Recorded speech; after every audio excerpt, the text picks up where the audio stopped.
ጤና ይስጥልኝ ተመልካቾች፣ ይፋና ሚዲያ ኮርፖሬሽን ነው። ፕሮግራሙ የወል እውነት ነው። የወል እውነት በኢትዮጵያውያን የጋራ ጉዳይ ላይ ትኩረቱን የሚያደርግ ስለ ኢትዮጵያ ትላንት ዛሬና ነገ አንስተን የምንወያይበት ፕሮግራም ነው። በዚህ ፕሮግራም ላይ ከታሪክና ከትርክት ጋር የተገናኙ ሀሳቦችን አንስተን እንወያያለን። የተሳሳቱ ትርክቶችን ለማረም ለጋራ አብሮነታችን የሚበጁ ትርክቶችን ለመገንባትም ይሄ ፕሮግራም ይሰራል። በአጠቃላይ ፕሮግራሙ ኢትዮጵያና ኢትዮጵያዊነትን ከፍ አድርገን የምናነሳበት ፕሮግራም ነው። እናንተም ይህንን ፕሮግራም እንድትከታተሉ በአክብሮት እንጋብዛለን። እስጢፋኖስ አበራ ነኝ። ይፋና ሚዲያ ኮርፖሬሽን የወል እውነት ፕሮግራም ከመሸጋገሪያ በኋላ ከዛሬው እንግዳው ጋር ይመለሳል። ተመልሰናል ተመልካቾች፣ እየተከታተላችሁ የምትገኙት በፋና ሚዲያ ኮርፖሬሽን ላይ የወል እውነት ፕሮግራም ነው። የወል እውነት በኢትዮጵያውያን የጋራ ጉዳይ ላይ ትኩረቱን ያደርጋል። የዛሬው ጉዳያችን ደግሞ የመጋቢት 24 2010 ለውጥን ተከትሎ በሀገራችን በኢኮኖሚው በፖለቲካና በማህበራዊ መስክ ምን አዳዲስ ጉዳዮች መጡ የሚሉትን ሀሳቦች መነሻ አድርገን ነው ውይይት የምናደርገው ደግሞ ከዶክተር ሙልጌታ ደበበ ጋር ነው። ዶክተር ሙልጌታ በተለያዩ የሀገራችን ፖለቲካ፣ ኢኮኖሚያዊና ማህበራዊ ጉዳዮች ላይ ሀሳባቸውን በመገናኛ ብዙሃን ሲሰጡ ታውቋቸዋላችሁ። ከዚህ በፊትም በተለያዩ የፖለቲካ እንቅስቃሴ ውስጥ ነበሩ። ለማንኛውም ከሳቸው ጋር ነው ቆይታ የምናደርገው። ፕሮግራሙን እንድትከታተሉ እናንተንም በዚሁ አጋጣሚ በዶክተር ሙልጌታም ስም በእኔም ስም በአክብሮት እንጋብዛለን። ዶክተር እንኳን ደህና መጣ። እንኳን ደህና ቆይ። እንግዲህ ለፋናም አዲስ አይደለም፣ ተመልካቾች ያውቁሃል። በተለያየ የፖለቲካ የኢኮኖሚያዊ ጉዳዮች ላይ ሀሳብ ስትሰጥ ያውቁሃልና እኔ የገለጽኩት ነገር አለ። አንተ ግን ጥቂት ስለራስህ ጨምር። ይኸው ነው። ሙልጌታ ደበበ እባላለሁ። የዩኒቨርሲቲዎች አካባቢ አስተምራለሁ፣ ልጆች እመክራለሁ፣ የማስተርስ ተማሪዎችም። ያው እኔ የማየው የመጀመሪያው ፊውዳሊዝም ብዬ ነው የማየው፣ የኃይለ ሥላሴን ስርዓት። ከዛ ቀጥሎ ያለው የደርግንና የኢህአዴግን የሶሻሊስት ኦሪየንትድ ወይም ሶሻሊስት መንፈስ ያለው ስርዓት አድርጌ ነው የምወስደው።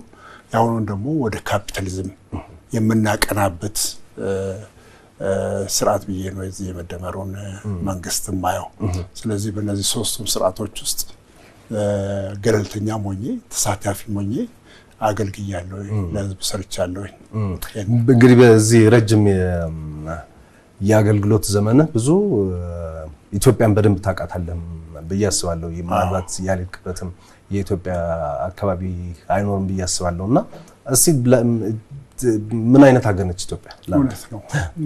ትግራይ ያው ከአንድ ፖለቲካ ፓርቲ ጋር የሀፓ ከሚባለው ጋር ትግራይ ነበርኩኝ።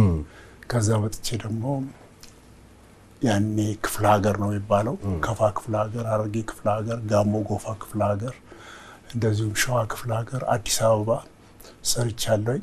ከዛ ደግሞ ጎጃም 5 ዓመት አስተዳድር ያለኝ የባህር ዳር አውራጃ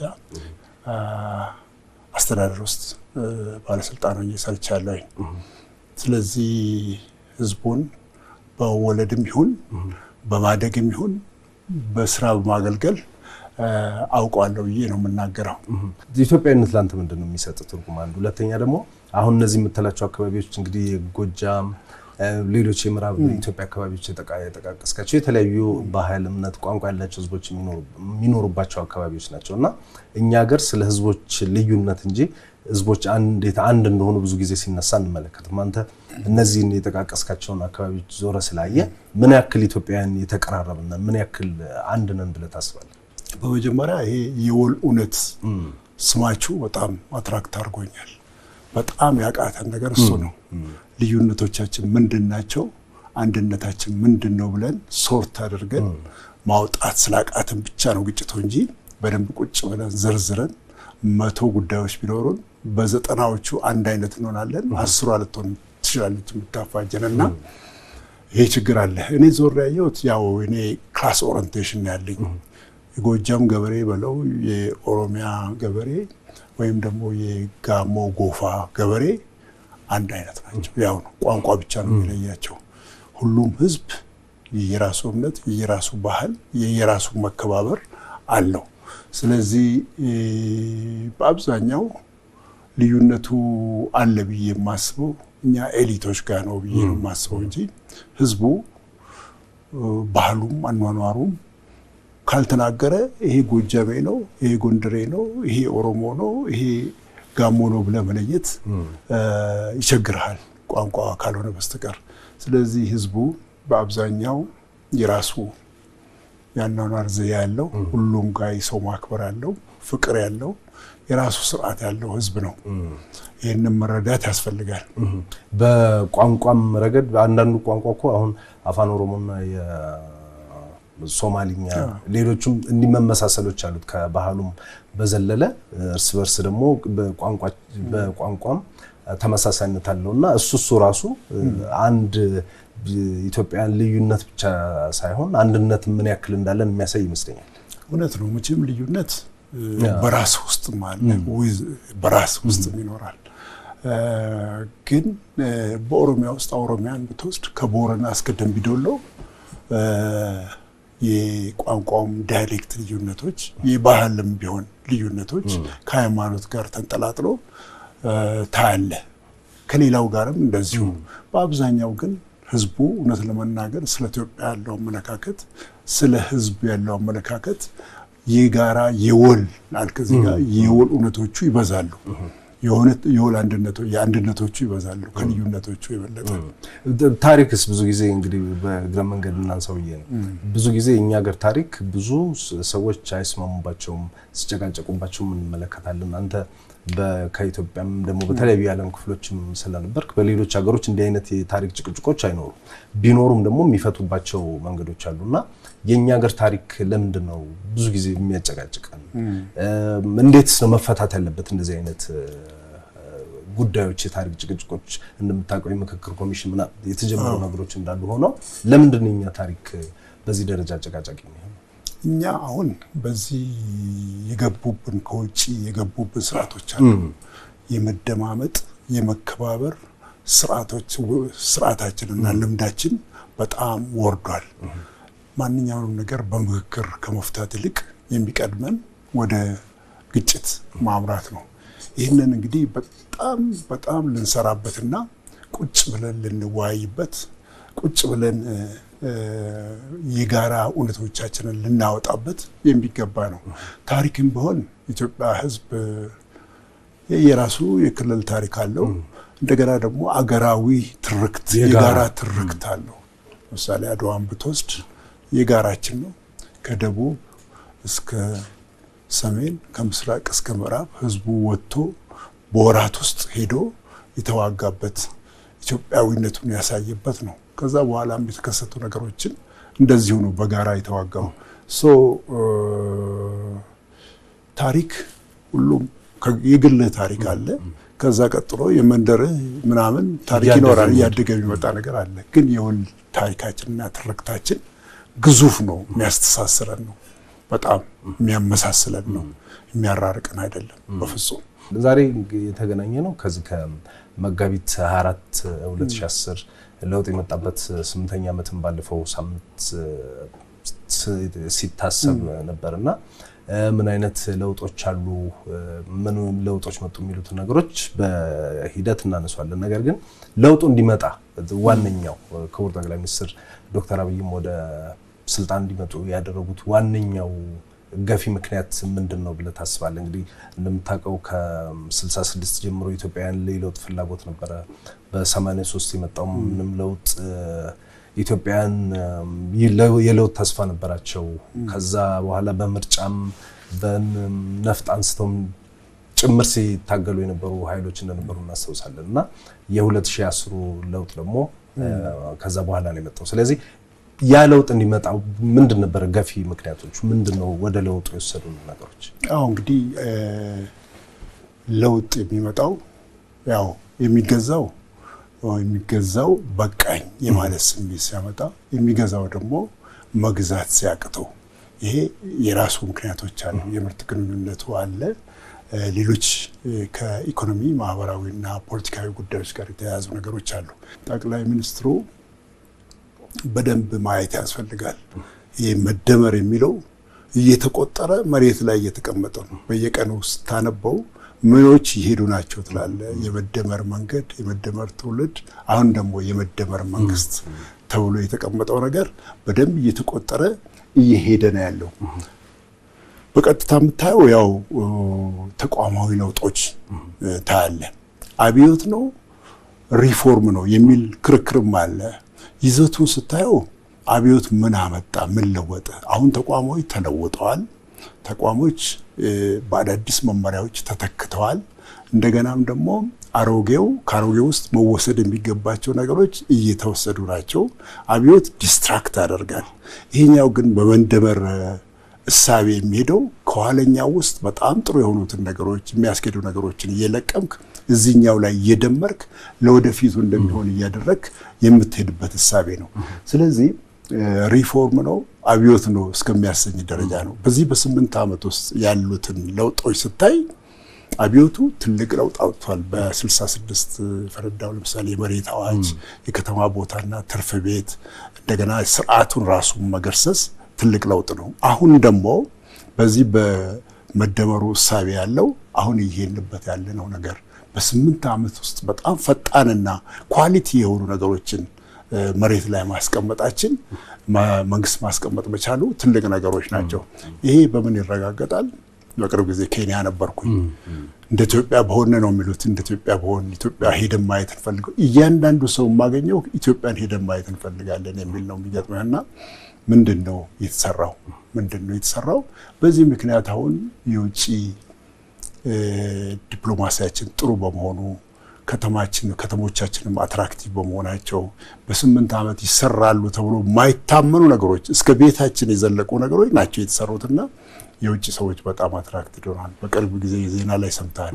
2 ቢሊዮን ነበረ ፎሬን ዳይሬክት ኢንቨስትመንት ታርጌት የተደረገው 14 ቢሊዮን ነው አግሪ የተደረገው። ይሄ ትልቅ ነገር ነው። ትልቅ እመርታ ሊፕ ነው የሚባለው። ትልቅ ሽግግር ነው ብዬ ነው የማስበውና እንደገና በዚህ በኮንፈረንሶች ረገድ ደግሞ ስታይ ስብሰባዎች ኮንቲኒየስሊ እየሄዱ ናቸው። ትልቅ ስራ ያላቸው በአሁኑ ወቅት ሆቴሎች ናቸው። እነዚህ ስታር ሆቴሎች በሙሉ ቦክድ ናቸው። ቪዚተር አለ፣ ለኮንፈረንስ ይመጣሉ። ኮንፈረንሱን ሲጨርሱ 10 ቀን አራዝመው መዳረሻዎቹ በጣም ጥሩ ስለሆኑ ከጸጥታ ችግር ጋር ያልተያያዙትን ለማየት ቤተ መንግስቱን ታያለ፣ ዩኒቲ ፓርክን ታያለ። እዚህ ከተማ ውስጥ ያለውን ራሱን በሳምንት ሳይንስ ሙዚየሙን ታያለ። በጣም ብዙ ነው የሚታዩ ነገሮች አሉና እኔ እንዴት እንደማይታይ ብዙ ሰፊ የለውጥ ጉዳይ እየታየ ነው። ግን ወደዚህ እንድንመጣ ያደረገን የቀደሙ ስርዓቶች የነበረባቸው ጥረት ምንድነው? አሁን ይሄኛው እንዳልከው የመደመር መንግስት ምሳቤ ለማረም የሞከራቸውና የቀደሙ ስርዓቶች የነበረባቸው ክፍተት ወይም ጥረት ምንድን ነበር ማለት ይቻላል? አሁን አሳታፊነቱ በግልጽ ይታያል። ሁሉም ክልሎች የራሳቸውን ጥረት እያደረጉ ነው። ይሄ አጋር የሚባለው ነገር ቀርቶ አሁን ሁሉም በኢትዮጵያ ጉዳይ ላይ ሁሉም እኩል የሚሳተፍ ነው። እርግጥ ተገዳሮቶች በዚህ ውስጥ የሉም ማለት አይደለም። በሀገር ውስጥ እንደምታውቀው ያው የሰሜኑ ጦርነት ነበረ። አሁን ደግሞ በአማራ በኦሮሚያ ደግሞ ያሉ ነገሮች አሉ። ግን ምንድነው እነዚህ በዚህ ዘመን ያሉ ግጭቶች ይሄኛውን አካሄድ ይጎትቱታል፣ ግን ሙሉ ለሙሉ ማደናቀፍ አልቻሉም። ይሄ ሁሉ የሆነ ነው ዓለም ትኩረቱን ወደ ኢትዮጵያ እያደረገ ያለው አካባቢ ችግሮች አሉ። እንደምታውቀው ከግብጽ ጀምሮ እስከ ታች ድረስ በዚህ በምዕራብ በኩልም እንደዚሁ በጣም የተወሳሰቡ ችግሮች አሉ። ይሄ ሁሉ ችግር እያለ ነው እነዚህ ለውጦች ያሉትና አሁን ደግሞ ዓለም አቀፍ ደረጃም በፊትም ቢሆን የዚህ ዓለም አቀፍ ሀያላን ፉክክር ትልቅ ተግዳሮት ነው። እንደፈለገ አትሄድም። ኮንትሮል የምታደርጋቸው ነገሮች አሉ፣ ካንተ ቁጥጥር ውጭ የሆኑና የማትቆጣጠራቸው ነገሮች አሉ። ይሄን ሁሉ ችሎ አሁን ማክሮ ኢኮኖሚው እንትን ቢሆን ኖሮ በፍጹም ባላንስ ማድረግ የፋይናንሱን ከባድ ነበር። ግን እስካሁን ድረስ በተወሰነ ደረጃ ባላንስ እየተደረገ እዚህ ተደርሷል። 8 ዓመት ማለት ነው። ምግብ ለመጀመሪያ ጊዜ ከ1966 ጀምሮ ለመጀመሪያ ጊዜ ኢትዮጵያ ስንዴ ከውጭ ያላስገባችበት ጊዜ ነው እና ራሱን መቻል በጣም ትልቅ ነገር ነው። የተለያዩ ኢኒሼቲቮችን የመሶብ ትሩፋት የሚባል የሌማት ትሩፋት የሚባለው እነዚህ ነገሮች ተግባራዊ በማድረግ ግብርናውን በማዘመንና ትኩረት በመስጠት ገበሬውን በማነቃቃት የግሪን ሌጋሲው እንቅስቃሴ በቅርብ ጊዜ ታያዋለን። አሁን ከተማ ውስጥ እያየን ያለ ነው። የዚህ ግሪነሪ የዛሬ 5 ዓመት 10 ዓመት ምን ይደርሳል ብለህ ነው የምታየው? በየገጠሩ ከተማ በገጠር በጫካዎች በተራራዎች አካባቢ ያሉ ስራዎች ኢምፓክታቸው በቅርብ ጊዜ የሚታዩ ይሆናሉና ብዙ እንቅስቃሴዎች እየተደረጉ ነው። ግን አረዳድ ችግር አለ።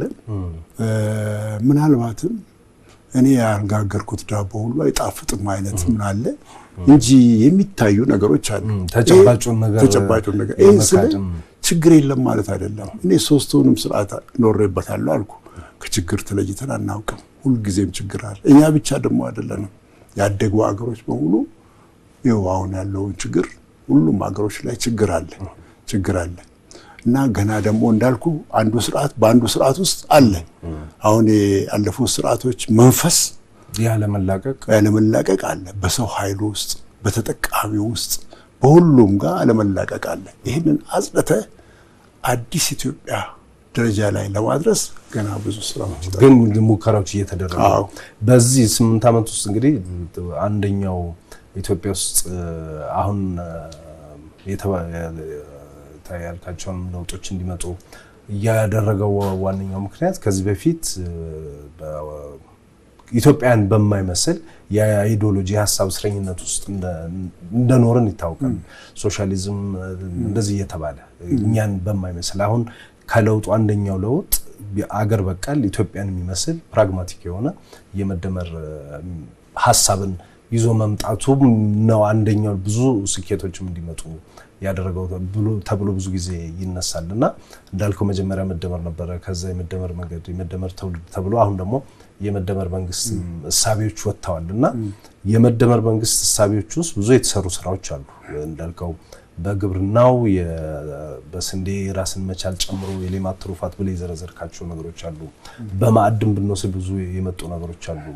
በቱሪዝሙ ብንወስድ በአምራች ኢንዱስትሪው ብንወስድ በዚህ በዲጂታይዜሽን በሳይንስና ቴክኖሎጂ መስክ ብንወስድ ብዙ ለውጦች ያመጣ ሐሳቤ ነውና የተለያዩ መድረኮችም ላይ የተለያዩ መገናኛ ብዙሃን ላይ ሐሳብ ሲሰጥበት ስለነበረ የመደመር መንግስት ሐሳቢዎች ምን ያክል ኢትዮጵያን ወደፊት ይዘው ይሄዳሉ? እኔ መደመር የሚለው ነው የመጀመሪያው መጽሐፍ ብዙ ቻሌንጅ ካደረጉ ሰዎች አንዱ ነበርኩኝ። ኋላ ግን ቻሌንጅ ያደረኩባቸው ምክንያቶች አሉ። ኋላ ግን ኮንቴንቱን ስታየው ይቱ ሐሳብ ነው ልክ ያልሆነው ወደሚለው ገባው። እንደገናም ደግሞ ማንም ምንም ይፈጠር ባግር ውስጥ ይሄ ሐሳቡ እየሄደ ነው። በደንብ እየሄደ መሬት ላይ እየሄደ መሆኑን ታያዋለህ። በደንብ በከተማም በገጠርም እየሄደ መሆኑን ታገር የዓለም አቀፍ ችግሮች አሉ፣ የአካባቢ ችግሮች አሉ። እነዚህ ሁሉ ችግሮች ኖሮ እያስቆጠረ እያንዳንዱን እያስመዘገበ እየሄደ ያለ ሐሳብ ነውና የመደመር መንግስት እንግዲህ በደንብ እነዚህ ነገሮች በስርዓት ያስቀምጣቸዋል። ካለፈው ምን እንወስዳለን፣ ምን እንጥላለን፣ አሁን ላይ ምን እንገነባለን፣ የወደፊቱን እንዴት ሐሳብ ውስጥ እናስገባለን፣ በኢኮኖሚው፣ በፖለቲካው፣ በማህበራዊው ብሎ ያስቀምጣል። እነዚህን ሐሳቦች ይሄ ሐሳብ ልክ አይደለም፣ መጽሐፉን እንዳለ አይደለም መቃወም የሚያስፈልገው፣ ይሄ ሐሳብ ልክ አይደለም ብሎ ቻሌንጅ ማድረግ ይቻላል። እኔ የማየው ግን ሁሉም ነገር መሬት ላይ የተቀመጠ ነው። ሰው ሌት ተቀን እየለፋ ነው፣ እየሰራ ነው።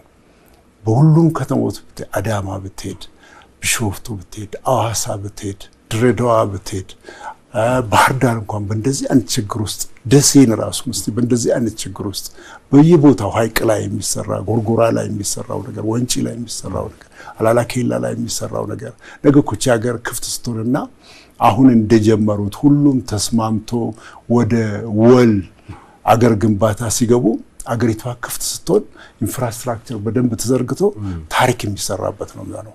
እኔ ይሄን ነው የሚታየኝ። እኔ አሁን ሁሉም ጋር ሰላም ሆኖ ኢንፍራስትራክቸሩ ቆንጆ ሆኖ ባቡሩም አይሮፕላን ጣቢያዎች እየተሰሩ ናቸው። በአገር ውስጥ ታውቃለህ እየተስፋፋ ነው። ነቀምቴ፣ ሌላ ጋም አርባ ምንጭ እነዚህ ነገሮች አሉ። ያቤለው ሁሉም ጋር እየተስፋፋ ነው። እንደገና ባቡር ሲጨመርበት ደግሞ እነዚህ መዳረሻዎች ሲፈጠሩ እቺ ሀገር በ10 ዓመት ውስጥ በጣም ጥሩ ደረጃ ላይ ትደርሳለች ብዬ ነው የማስበው። ተስፋ የማደርገው አሁን ያለው ግጭት በሰሜንም ሆነ በአማራም በኦሮሚያም ትሬንዱ ስታየው እያደገ እየሰፋ የሚሄድ ሳይሆን እየኮሰመነ የሚሄድ ነው። ምክንያቱም የተነሳበት ዓላማም በቂ ስላልሆነ እንደገና የህዝብ ድጋፍ ከውስጡ ስለሌለው ህዝብንም የጎዳ ስለሆነ እየደከመ የሚሄድ እንጂ እያደገ የሚሄድ አይደለም። ከዓለም አቀፍ ሁኔታው ጋር ስታየው በእኛ ረገድም ይሄ አሁን የተጀመረው እርቅ የተጀመረው በሰላም መግባት እየቀጠለ አገርም በጋራ ገንባ በቃ አዋጣም የሚል ነገር ላይ መድረስ ያስፈልጋል። እርግጥ ምንድነው ያለው አሁን ይሄ ጀንግል ሲንድሮም ይባላል። ጫካ የነበርን ጊዜ አንድ ወረዳ ስንወር በቃ መንግስትን ይጣል ነው ይመስለንና እንደዛ አይነቱ መሳከር ጫካ ላሉ ሰዎች አለ ብዬ ነው የማስበው። እንደያ ዲያስፖራ ሲንድሮም ውጪ ሄደ ከሆነ ውጪ ስትሄድ ስለ መንግስት በቃ መሬት ላይ ደርሷል ብሎ ነው የሚያወሩት። ስትደውል ሰላም ነው ሀገር ውስጥ፣ ስትመለስም ሰላም ነው ሀገር ውስጥ። እንደዚህ አይነት ሲንድሮሞች አሉ። አሁን ግን ተረዳርተን ቅድም እንዳልከው የወል እውነታችን ምንድነው የጋራ እውነታችን ምንድነው ብለን ለይተን በጋራ ጉዳዮቻችን አብረን ቆመን ሌላውን ደግሞ እየተከራከርን እየለወጥን መሄድ ያስፈልጋል። ለምሳሌ አንድ ምሳሌ ልነግርህ እችላለሁ። የኦሮሞ ድርጅቶች 16 ነበሩ መጀመሪያ ኦነግ የመጣ ጊዜ 16 ከለውጡ በኋላ ከመደመር በኋላ 16ቱንም ወደ ብዙ ስብሰባ ያደረግነው እኔም የነበርኩበት ነው። ፕሮግራማቸውን አስቀመጥን፣ ታሊ ያደረግን በፖለቲካ፣ በኢኮኖሚ፣ በማህበራዊ፣ በወታደራዊ፣ በዲፕሎማሲ ምንድነው ያላቸው ለውጥ ብለን 95% 16 ፕሮግራሞች አንድ አይነት ናቸው። ዜን ምንድነው የሚያዋጋው ውጊያ ድረስ የሚያደርሰው? እነዚህን 5% የቀሩትን ለምንድነው ቁጭ ብሎ መዋየት የማይቻለው? ምንድነው ችግራችን የሚል ነገር ነው ያነሳነውና በዛ የሆነች አምብሬላ ነገር ፈጥሮ ነበር። እንደገና ደግሞ ያው ኢጎ አለ። በዛ የተነሳ ፈረሰና አሁን ወዳለበት ደረጃ ሊደርስ ቻለ ማለት ነው። አሁንም ቢሆን መዋየት ውጪ ሌላ ምንም መፍትሄ አማራጮች አይኖሩም። ተመልካቾች የምትከታተሉት ፋና ሚዲያ ኮርፖሬሽን ላይ የወሉነት ፕሮግራም ነው። እየተወያየን ያለነው ከመጋቢት 4 በኋላ የመጡትን ለውጦች መነሻ አድርገን ከዶክተር ሙሉጌታ ደበባ ጋር ነው። ዶክተር ሙሉጌታ በተለያዩ አንጋፋ በፖለቲከኛም ምሁርም ናቸው። ከእሳቸው ጋር ነው ውይይት የምናደርገው። በድጋሚ አብራችሁ እንድትቆዩም በዚህ አጋጣሚ በአክብሮት እንጋብዛለን። ዶክተር እንግዲህ ሌላው መነሳት ያለበት ከለውጡ በኋላ የመጡ አዳዲስ የፖለቲካ በፖለቲካውም በኢኮኖሚውም በማህበራዊ መስክ የመጡ ባህሎች አሉ። በፖለቲካውን ብናየው ሰፋ አድርገን ጥሩ ይመስለኛል። እንግዲህ አሁን ከለውጡ በኋላ የምናያቸው ተቋሚዎችና ወይም ደግሞ ተፎካካሪ ተብሏል። አሁን ካቢኔ ውስጥ ሲገቡ እንመለከታለን። ነፍጥ አያስፈልግም፣ መሳሪያ አያስፈልግም፣ ተነጋግሮ ተወያይቶ የሚሉ ነገሮች ሲነሱ እናያለንና ይሄ ደግሞ በ60ዎቹ ብንሄድ ቁጭ ብሎ ባለማውራት በኢትዮጵያ ብርቅዬ ልጆቿን ያጣችበት ዘመን ነውና ይሄ ውይይት ይሄ ንግግር ይሄ ነገር በዛ ጊዜ ተጀምሮ ቢሆን ኖሮ ብዙ ርቀት እንመጣለን ብዬ አስባለሁ። ከለውጥ በኋላ የመጡትን በፖለቲካ መስክ አብሮ መስራት እንነጋገር እንወያይ የሚለው ነገር የኢትዮጵያን የፖለቲካ ባህል በመለወጥ ረገድ ምን ያክል ሚና ተጫውቷል ታስባለህ? እንግዲህ ለኔ በጣም ትልልቅ ታምሮች እየተሰሩ ናቸው በዚህ ረገድ። አንተም እንደምታየው የኦነግ አመራሮች እነ ኦቦ ሌንጮ ለታ አሁን ይላሉ የራሴ ስተቶች የኛ ስተቶች ብሎ ያነሳሉ። መነጋገር ባለመቻል የመጡ ጉዳቶችን ያነሳሉ። የትግራይ የቲፒኤልኤፍ አባላት አመራሮች፣ ትልልቅ አመራሮች ነበሩ። ምናልባት ስም መጥቀስ ካስፈለገ እና አቶ ጌታቸው ረዳ ድፍረቱ ትልቅ ነገር ነው ብዬ ነው የማስበው። መዋጋት ቀላል ነገር ነው አይቼዋለሁ። ግን ሐሳብን ለውጠ ራስን አረመ ይሄ ነው የተሳሳተ መንገድ ነበር ብለን መግባት ከባድ ትልቅ ነገር ነው። አስበው ፕሮፌሰር ብርሃኑ ነጋ ህይወቱን ሙሉ ፖለቲካ ውስጥ ያጠፋ ነው። አብሬው ነበርኩኝ የኢህአፓ ጋር። ከዛ በኋላ ኢዜማ እንዴት አሁን እዚህ ካቢኔ ውስጥ በመቀመጤ ያገኘው ትምህርት ብሎ ነው የሚናገረውና በይፋ ምንም አያገኝም፣ ምንም አይፈልግም። እውነት ለመናገር ውጭ ቤትም ሀገር እንደማንም መኖር የሚችል ሰው ነው። እና እነዚህ ሰዎችን አነሳውልህ መነሳት ስላለበት ነው ያነሳውልህ። እውነት ለመናገር አዎ ቆም ብለህ ማየትን ለራስ እድል መስጠት መቻል አለብህ ብዬ ነው የማስበው። እንደ ድርጅትም እንደ ቡድንም እንደ ግልም ቆም ብለህ ማየት ያስፈልጋል።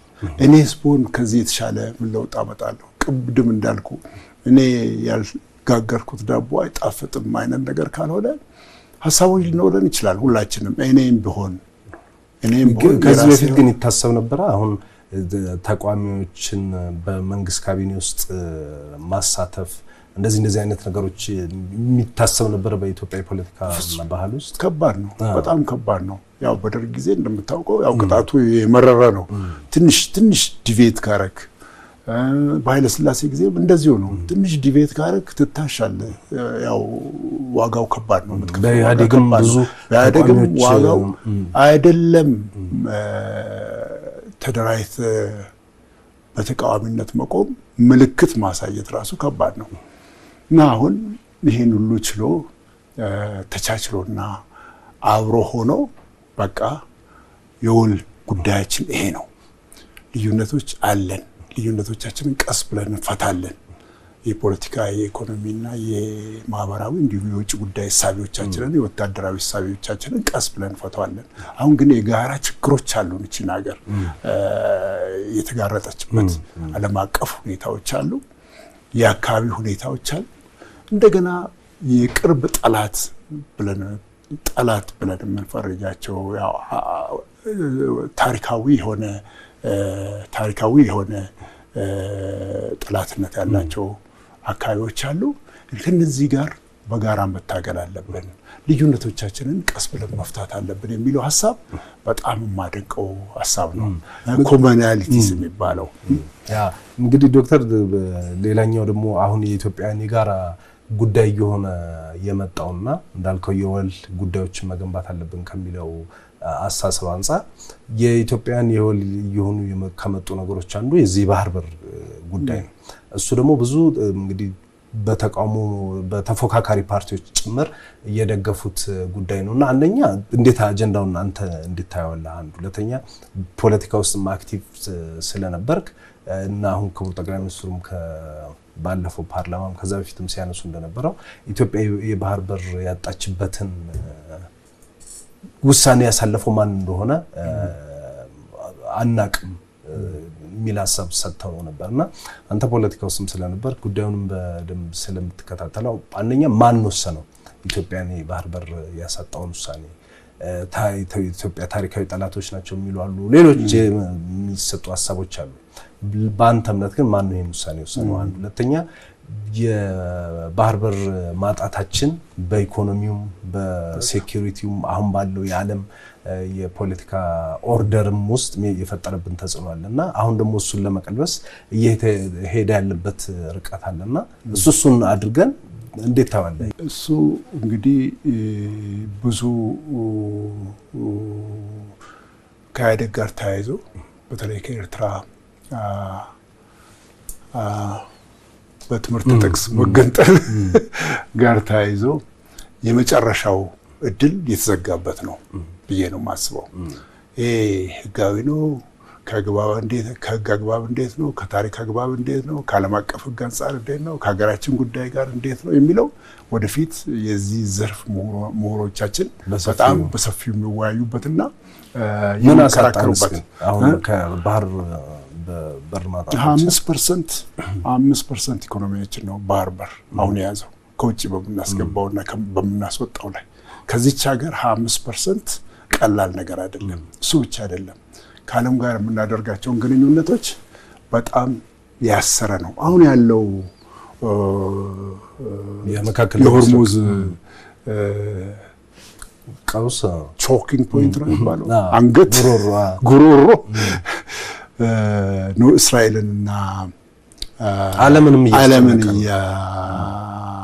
እያስቸገረ ያለው። አሜሪካንንም ከፍተኛ ወደ ፔትሮ ዶላር አሸናፊነት እንድትወጣ እያደረገ ያለው እና ዓለምን ደግሞ መልቲፖላር ከዛ ቻይና፣ ረሽያ፣ ምናልባትም እስራኤል ከዛ ደግሞ ኢራን እንደ አንድ ፖላር የምትወጣበት የተወሰኑ የአረብ ሀገሮችን ይዛ የምትወጣበት እስራኤል ደግሞ በዚህ በአብርሃም አኮርድ ታግዞ አዲስ መፍጠር በሚፈልጉትም ጉሪዮን የሚባል ሸጥ ስዊስ ካናልን ዘግቶ ከዩሮፕ ጋር በመገናኘት እነዚህ ነገሮች እንግዲህ በዓለም ላይ እየሄዱ ያሉ ናቸው። በተለይ ቤብ ኤልመንዴ ገናናነቱ እየጨመረ ሲሄድ የኛ ወደ ባህር በር መውጣትና ያንን አካባቢ መቆጣጠር ግድ ይላል።